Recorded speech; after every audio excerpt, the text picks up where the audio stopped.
के जंतुर भरने में इतनी ताकत नहीं कि हमारे कर्मों को नष्ट कर दे। ये भगवान ने आयुर्वेद बनाया, भगवान ने डॉक्टर बनाए। भारत में इतने इतने बड़े पढ़े लिख कर डॉक्टर ये सब बेवकूफ है क्या? वशिष्ठ जी जैसा कोई ज्ञानी महात्मा बिरला ही होता है। राम जी को 14 वर्ष का वनवास, सिया जी का हरण, दशरथ जी का मरण, कौशल्या का वैधव्य, इसे नहीं रोक पाए। और कह रहे हैं भरत जी से, सुनो भरत भावी प्रबल बिलख कहो मुनिनाथ, हानि लाभ जीवन मरण जस अपजस विधिहान। हमारे भारतवासी ऐसे अंधविश्वासी हैं, इसमें लगे। इस बात को हम अंधविश्वास का खंडन करते हैं। अंधविश्वास को अगर मानो तो गुरु के वचन मानो। बोले राधा जपो, कृष्ण जपो। अब बुद्धि लगाने की जरूरत नहीं, जप के देखो तुम्हारा मंगल हो जाएगा। कृष्ण नाम तुम्हारा मंगल कर देगा, राधा नाम तुम्हारा मंगल कर देगा, राम नाम तुम्हारा मंगल कर। ये जंतु रंतु ये मंगल नहीं करने वाले, बस पक्का कह रहे। महीना 2 महीना 4 महीना कोई मंत्र जपता होगा तो सिद्धियां अपनी बताता होगा।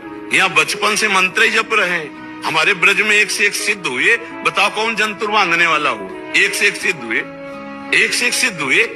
जिसने अनंत ब्रह्मांडों का सृजन पलक झपकते कर दिया, हम उसके दास हैं। भूखे रहेंगे तो भी उसके दास हैं, छके रहेंगे तो भी उसके दास हैं, महलों में राखे चाहे झोपड़ी में बास दे उसी के दास हैं। हम लोगों की ट्रेनिंग इसी बात की होती, कभी घी घना, कभी मुट्ठी भर चना, और कभी वो भी ना बना तो भी जय हो जय हो।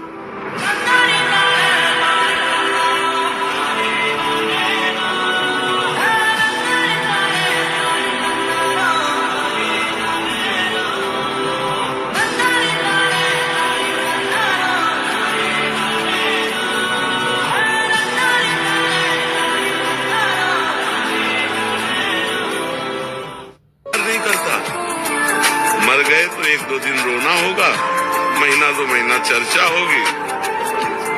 कूड़ा पड़ गया तो हम याद करता है।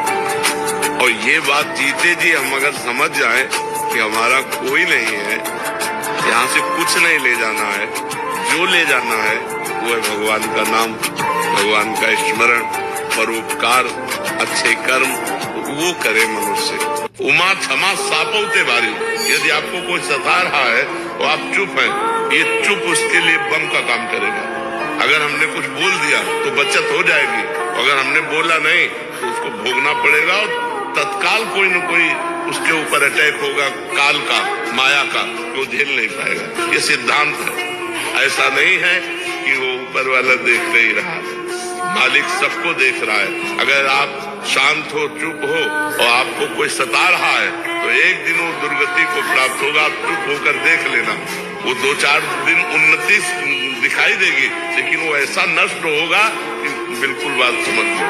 इसलिए सहनशील उन्नति को प्राप्त होता है और क्रोध करने वाला अवनति को प्राप्त होता है। आप सहनशील